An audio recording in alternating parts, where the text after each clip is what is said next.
the bracket came out, and the two teams that people have been talking about since last year that had everybody talking during the tournament was LSU and Iowa. And what did they do when they came up with the brackets? They put LSU and Iowa in the same bracket. So two of the teams, two of the more popular teams, at least top five, if not top three in women's college basketball, will not have an opportunity to play each other in the Final Four or in the championship. I think that is a huge L for women's basketball. Would like your opinion, Brother Bill. I'm going to start with you on LSU and Iowa being in the same bracket in the women's tournament. Well, I think if you look at where the interest has gone in women's college basketball over the last couple of years, it's definitely gone up. So I'm wondering if the thinking was to keep that same interest early in the tournament for that particular region to see who gets out of that region. I mean, that's one logic, one train of thought. The other is to see whoever comes out of that region, knowing that South Carolina, who is the new, UConn of women's basketball. I mean, when UConn had that run where they were winning championship after championship, if South Carolina going in perfect record, playing them in either the championship or the Final Four.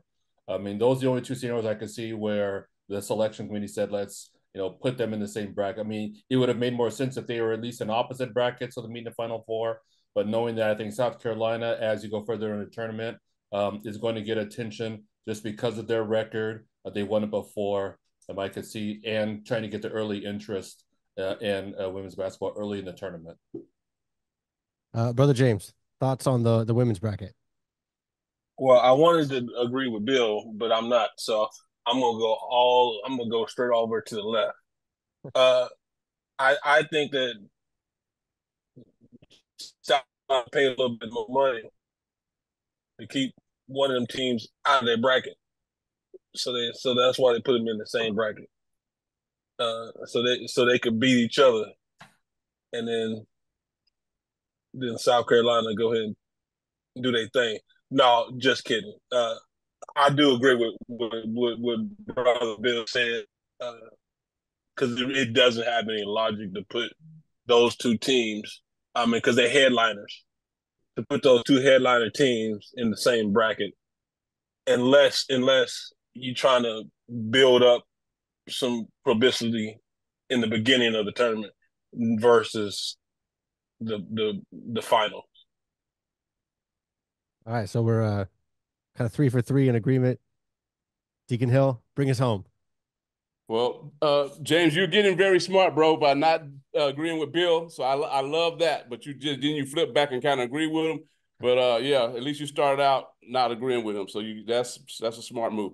But anyway, I was watching my second favorite First Take, and the woman's commentator, she gave her the take on how they actually came up with that, and it's called the NCAA AA rule. They have a rule, and it's called for bracket integrity. And the rule I wrote it down that two top four teams from the same conference can't be in the same bracket.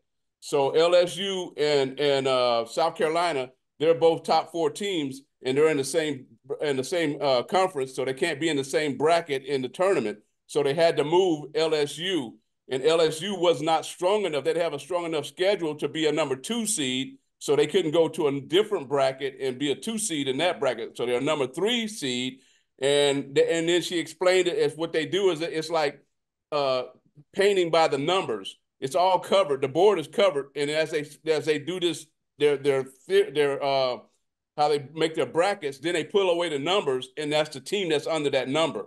So, it's not set up the way we thought it was. They trying to get, this.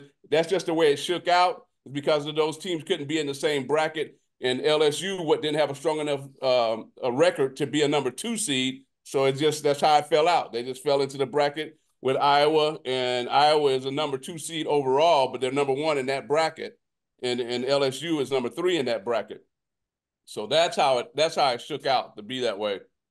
Man, that's too bad. It's too bad. That's that Raider knowledge right there. Yeah. That's so, just it shook out.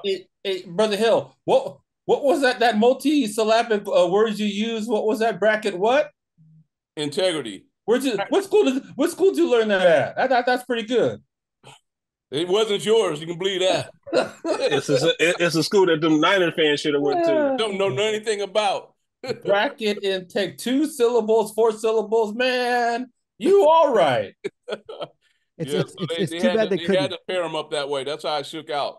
It's too bad they couldn't take it because if you look, I mean, LSU, whatever their record is, they're a stacked team.